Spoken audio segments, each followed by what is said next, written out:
咁當然喺中共喺2026年，大家其中一個關注嘅地方就係究竟喺習近平治下嘅唔同權力板塊，特別你見到一啲可能係軍隊裏邊一啲重要嘅即係一啲人物，佢哋落馬啦。咁即係當然喺中國，因為個資訊唔流通，咁所以有好多對於一啲落馬嘅官員嘅狀況有好多唔同預測。咁當然其中講到關於就係張又俠，咁即係我哋講到中共中央軍委副主席張又俠，即係最近有個講法就係話，佢係咪已經死咗呢？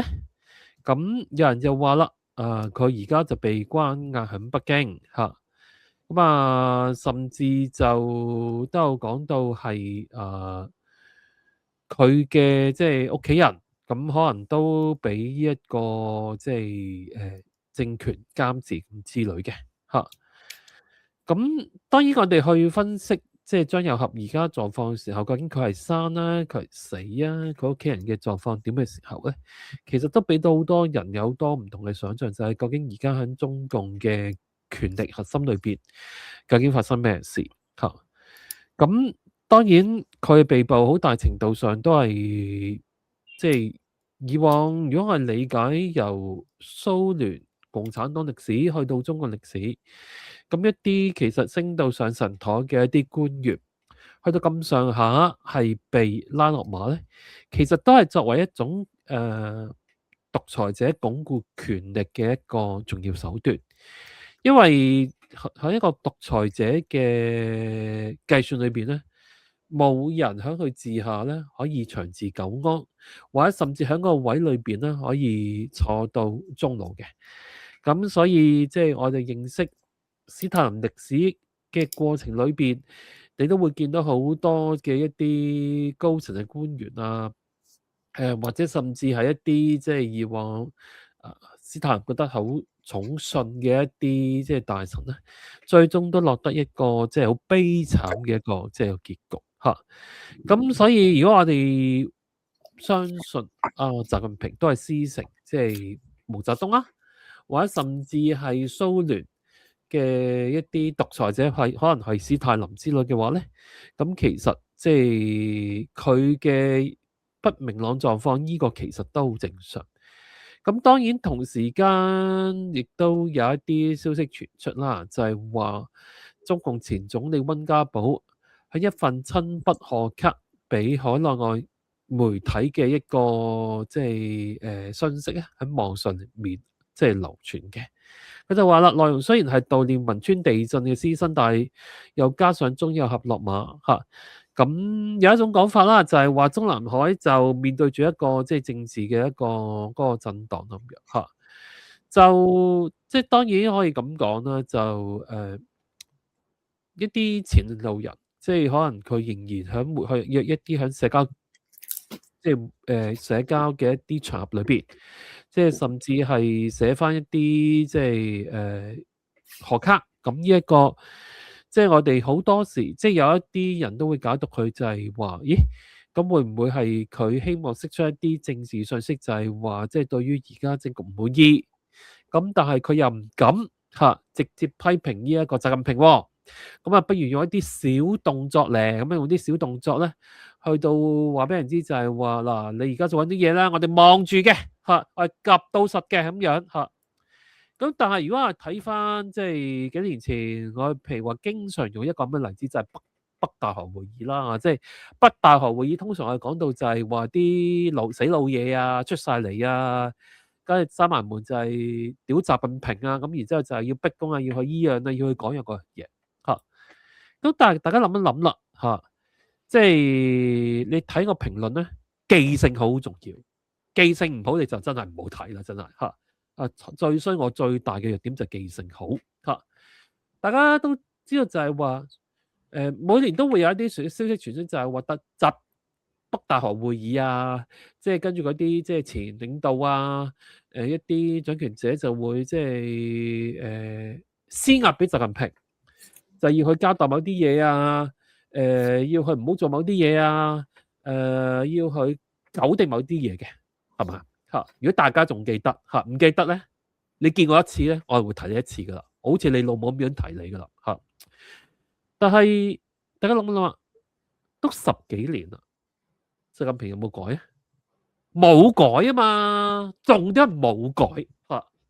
咩意思啊？咁佢哋出嚟咪出嚟咯你出嚟，你覺得可以逃得過習近平嘅5指山咩？係咪先啦？咁當然你話張又俠係生係死咁樣，咁坦白講，作為一個獨裁政權，越多謠言，甚至呢件事講到同可能原來面貌已經係走晒樣，都唔緊要。點解呢？因為越多呢啲謠言傳出，咁即係話作為保護獨裁者習近平嘅煙幕，佢煙越厚嘅話，咁你咪估咯佢係其實即係第一樣嘢，佢生嚟死都唔重要啦即係張又俠。第二樣嘢就係你咪估嘅話，究竟我係大權在握啊，但係天天權鬥就嚟落台，咁咪俾大家日日好似坐過山車咁樣上上落落上上落落上上落落你咪估咯咁但係事實上，究竟而家喂，即係大家都可以攞翻蘇共歷史，攞翻中國傳統帝王鬥爭歷史去睇咁你覺得而家究竟可能喺呢一個中共黨裏邊，第二啦，究竟中共嘅解放軍裏邊仲有啲咩嘢勢力、力量、集團、勢力、力量、集團、組織等等，可以真係有能力、有意志，甚至可以話係有意圖去唔好話推翻習近平嗰度要求高啦。講到就係話，即係可能質疑算啦，我唔好講挑戰啦。質疑習近平嘅權威咧，冇喎咁一直以嚟都係傳，就係傳下，習近平得閒咪外下訪咯。咁話而家就係話4月會唔會見呢一個特朗普咁但係而家特朗普關稅戰嗰度衰咗嘛咁所以而家中國人就覺得自己即係自己好似有好炮響手啦，即係有揸靚炮嘅話咧，咁我咪諗下，到時見唔見即係特朗普唔